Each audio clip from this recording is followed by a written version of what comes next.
and welcome to another installment of Lindy Hopper in Lockdown, in which a Lindy Hopper in lockdown makes videos so they don't go crazy. So today's topic is going to be choreographies, routines, how do I learn them, how do I retain them, all that lovely stuff, because I've done quite a few routines and I haven't forgot some of them. The reason we're talking about this today is because you guys asked for it. A couple people on both Instagram and Facebook messaged me asking me to talk about how to learn routines and remember them. Also, in case you didn't notice, I am dressed up for you guys today because if I didn't have an excuse to get dressed up and make myself look nice, I would wear my pajamas all day in the house. One of the first things I remember doing when I first had to learn choreographies was writing it down. So I would get a piece of paper and a pen, I put on the song, and I try and write down the choreography from memory without watching any videos and just listening to the music. This helped me build a connection to the music and the actual routine, but it also made me have to write down counts and also what foot things start on. It forced me to make sure I understood the routine. Because I think that's the thing. If you don't understand it, if you're just copying it, you're never gonna have it in your muscle memory. But if you like know it and you know like on 8, I'm on my right foot, on 1, I'm on my left foot, that helps a lot too. I'm gonna try and give you things that are the various space levels because I don't know where you are in the world. I don't know how much space you have access to. Right now, limited space for a bunch of us. So let's say you have a small amount of space, like maybe a living room, maybe a kitchen, right? Something you could do is run routines solo, particularly if they're partnered routines or routines with a troupe formation. And running them solo means that you have the opportunity to make sure that you know what you're doing without the other people or persons there. This is something I did a lot for me and Mike's routine. A lot of our training time was actually done solo. Insert really amusing clip of me doing the solo routine side by side me doing the final routine. I will put the full video of that on my Patreon because it is hilarious, particularly when it gets to the aerials and I get tired at the end and the swing outs are really fast. Particularly partner routines and particularly followers. This is something that we are historically terrible at because we're used to somebody telling us where to go and what to do.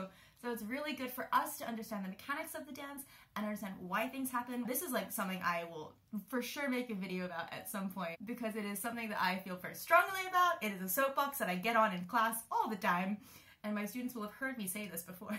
Another option could be to mark the routine.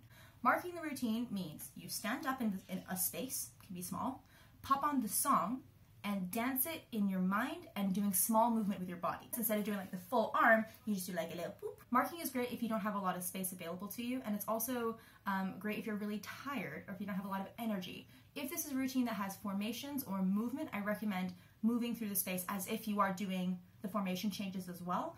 Last night I also had a Skype call with the Powerpuffs because I miss them and I love them. But I also decided to ask them about this topic as well because they are both amazing at choreography. All three of us talked about visualization.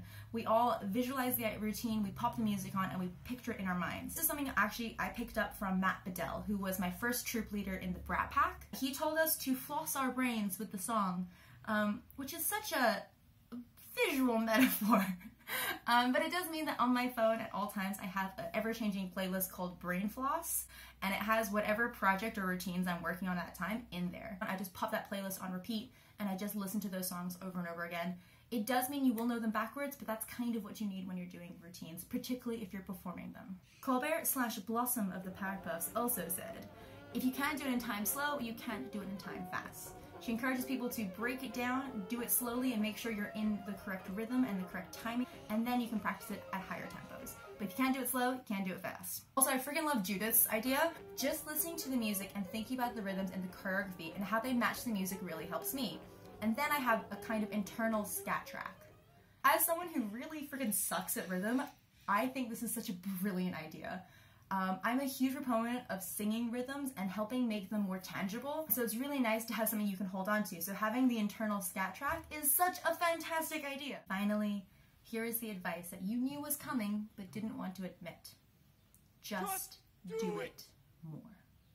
Like with many things and many skills in the world, if you aren't very good at it and it kind of hurts, you should probably practice it more. It's gonna get easier over time and you'll build up better skills to handle it over time, but it's gonna suck for a little bit and you just gotta keep doing it. I know it sucks, I know it's painful, but we all got pain, and so something thoughtful and meaningful and deep, yes.